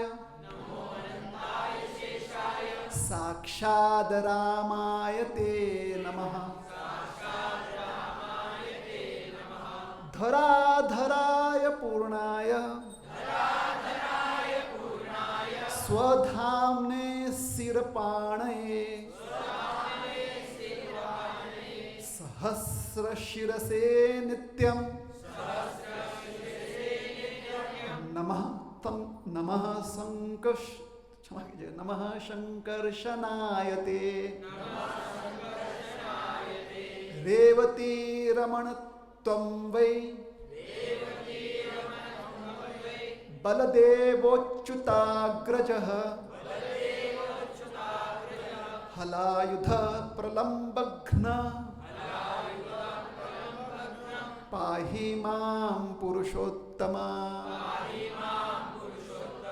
बलाय बलभद्राय, तालंकय नमो नमः। नीलांबराय गौराय, लौहिणेयाय ते नमः। चलिए, हो गया। क्या क्या मिल रहा है आपको? अब धन मिलेगा, बल मिलेगा, अच्छे लोग मिलेंगे और विजय प्राप्त होगा। हाँ या नहीं? अभी कुछ लोग जग गए, वो पूछ रहे हैं क्या क्या हो गया, क्या हो गया। अमितर मिस के रहे। तो जो लोग ऐसा सोच रहे हैं, चलिए और एक बार, ठीक है। देवाधिदेव भगवन, कामपाल नमोस्तुते, नमोऽनन्ताय शेषाय, साक्षाद् रामाय ते नमः। धराधराय पूर्णाय, स्वधाम्ने शिरपाणये, सहस्रशिरसे नित्यं नमः शंकर्षणाय ते, रेवती रमण त्वं वै, बलदेवोच्युताग्रजः, हलायुध प्रलम्भघ्न, क्षमा कीजिएगा, हलायुध प्रलम्भघ्न, पाहि मां पुरुषोत्तम। बलाय बलभद्राय, तालंकय नमो नमः। नीलांबराय गौराय, रौहिणेयाय ते नमः। इसका अर्थ कभी और बताएंगे, क्योंकि इसकी दक्षिणा लगती है अर्थ बताने की। लेकिन हमने आपको बता दिया कि यह स्तव कहने से लाभ क्या मिलेगा। लाभ क्या मिलेगा?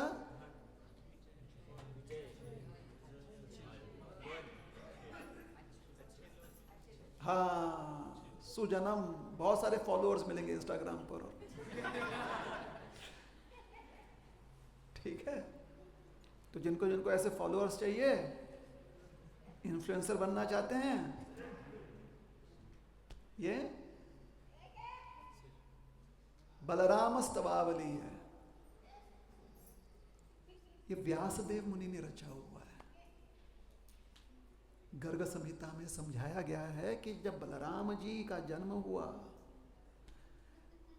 माता रोहिणी के गर्भ से बलराम जी प्रकट हुए ब्रज में, तो सबसे पहले रोहिणी माता जो है विचार कर रही थी और उनके हृदय में प्रकाशित हो गया कि ये साक्षात संकर्षण बलराम हैं, देवकी के गर्भ से स्थानांतरित होकर आपके गर्भ में आए हैं। देवकी के गर्भ में क्यों प्रकट हुए? बड़े भैया हैं। बड़े भैया ने सोचा छोटे भैया के लिए अच्छा पालना बना दूं। बड़ा भाई यही करता है ना छोटे भाई के लिए। पहले वो कहता है तू रुक, मैं चल के देखता हूं ठीक है कि नहीं है, कीचड़ है कि नहीं है, उबड़ खाबड़ है क्या, पीछे पीछे आना।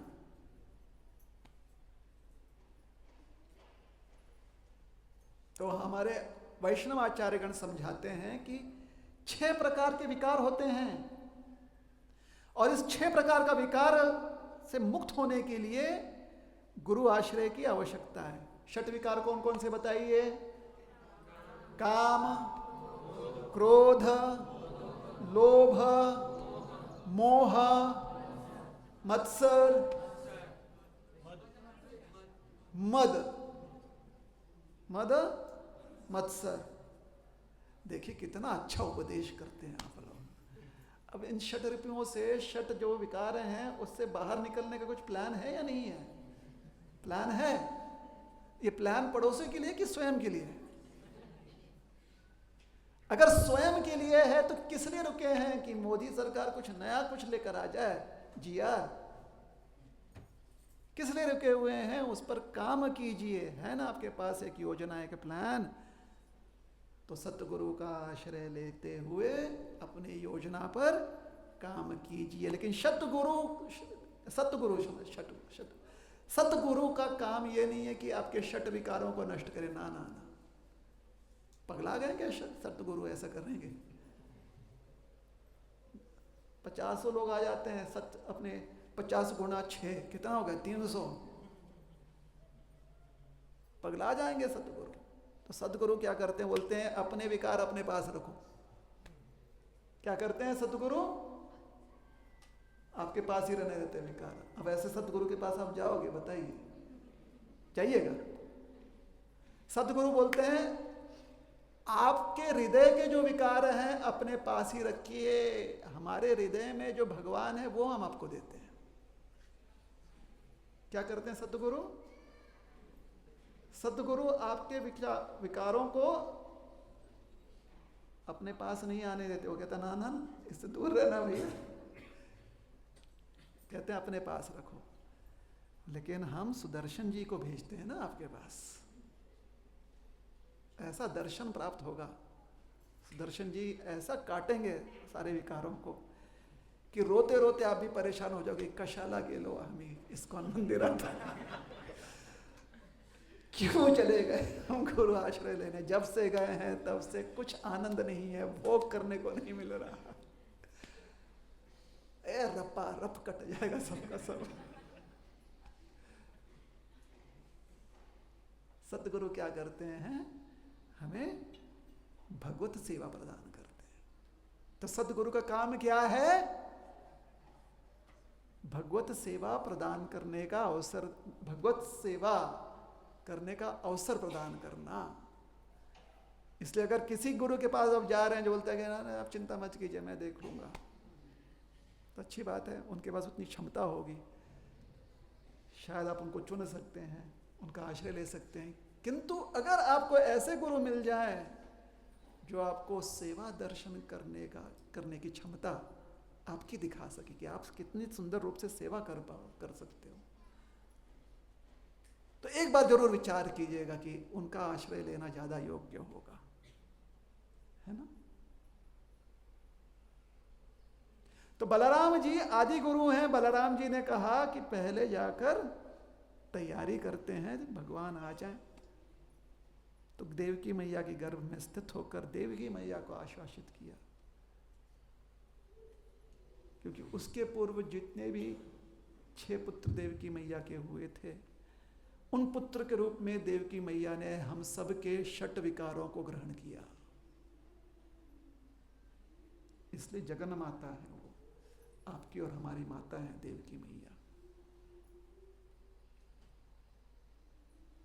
एक एक पुत्र के रूप में संपूर्ण जगत के एक एक विकार को उन्होंने स्थान दिया, फिर मुक्ति दी उन्हें। दाऊ जी महाराज ने आकर देवकी मैया को आश्वासित किया कि इतनी तपस्या की हो मैया, अब तो लाला आएगा। लेकिन लाला ने तो प्रकट होना है ब्रज में।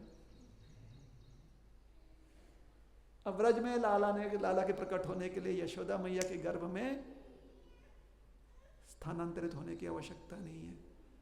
तो बड़े भैया ने सोचा क्यों ना रोहिणी माता जो मेरी परम मैया है उनके गर्भ में जाकर अब मैं आराम करूंगा। काम कर लिया देवकी मैया के गर्भ में, अब जाकर मैंने भी तो आराम करना है, मुझे भी तो आश्रय चाहिए। तो आश्रय लेने के लिए स्थानांतरित हुए संकर्षण जी महाराज माता रोहिणी के गर्भ में, और वहां से प्रकट हुए। जब वो प्रकट हुए तो धोती पकड़कर दौड़े दौड़े व्यास मुनि आए, बद्रिकाश्रम से पहुंचे नंद गोकुल कि नंद के घर कौन आया है? कन्हैया अभी तक तो नहीं आया भाई। दाऊ जी महाराज आए हैं, है ना। दौड़े दौड़े आए, और दौड़े दौड़े आ रहे हैं तो उनसे रहा नहीं गया।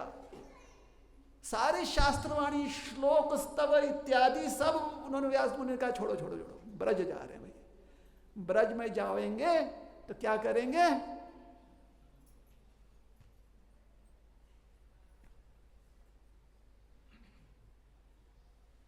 दाऊ जी का भैया,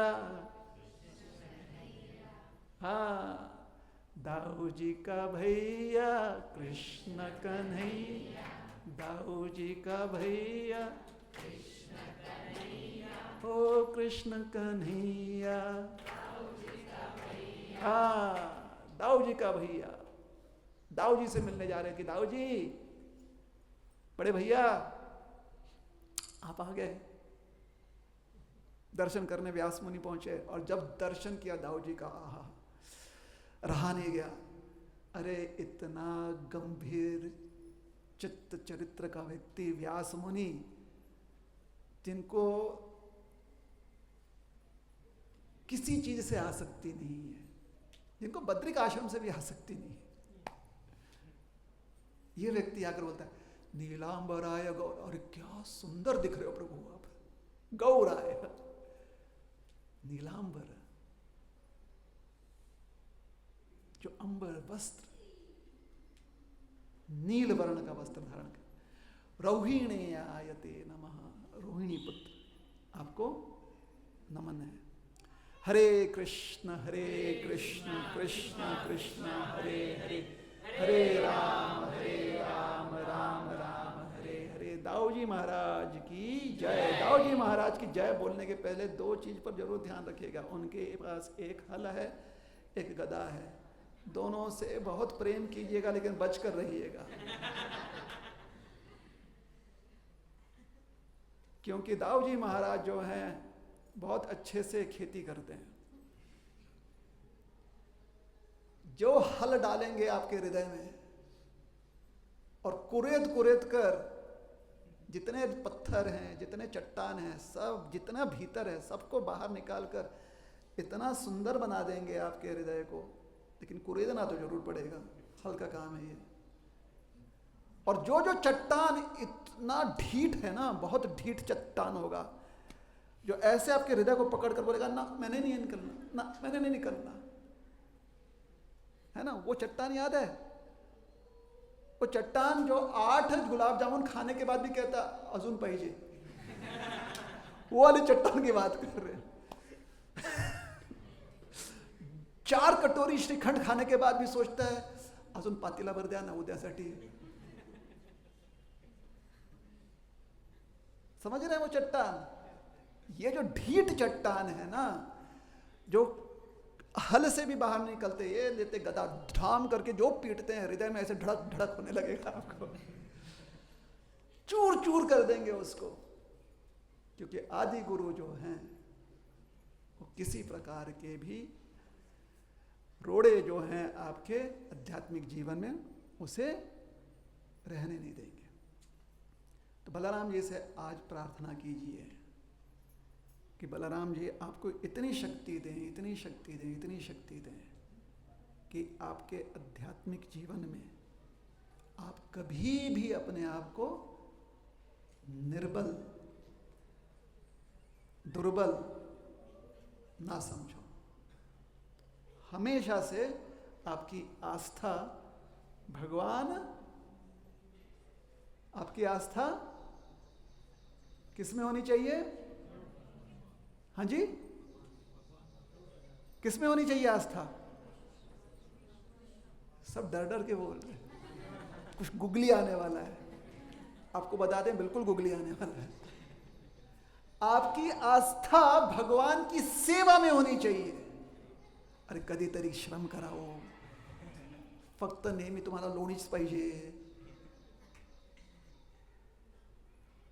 क्या बलराम जी से प्रार्थना करनी चाहिए कि हमें इतनी शक्ति दें, इतनी शक्ति दे बलराम जी, ताकि कभी भी हम दुर्बल ना पड़े और हमारी आस्था हमेशा से पूरी तरह से भगवान कृष्ण की सेवा में बनी रहे, ताकि उठने जागते हमारी नींद भाग जाए, हमारा लालच भाग जाए और सिर्फ हम यही पूछते रहें, दासोस में क्या सेवा करें और क्या सेवा कर पाए। हम दास हैं, सेवक हैं, हमें सेवा करने का अवसर दें। और सबसे कठिन सेवा करनी है हमने, सबसे कठिन सेवा। कठिन सेवा सबसे करनी है ना, जो सबसे कठिन हो। यस, हमें लगता है कि हम सब के लिए, मतलब एक सामान्यतः सबके लिए सबसे कठिन सेवा जो है वो ये है कि मन से भगवान का नाम जप करना। तो आज प्रार्थना जरूर कीजिएगा कि ये जो सबसे कठिन सेवा है कि मन से नाम स्मरण कर सके, सिर्फ फेसबुक पर डालने के लिए नहीं। कभी कभी मन करता है ना, डालें, जप करता ना मी कसं दिसतोय, माझा फोटो घ्या ना, जप करताना या झाडाखाली घ्या, मी बसतो जप करते। वृंदावन, जमुना तीर,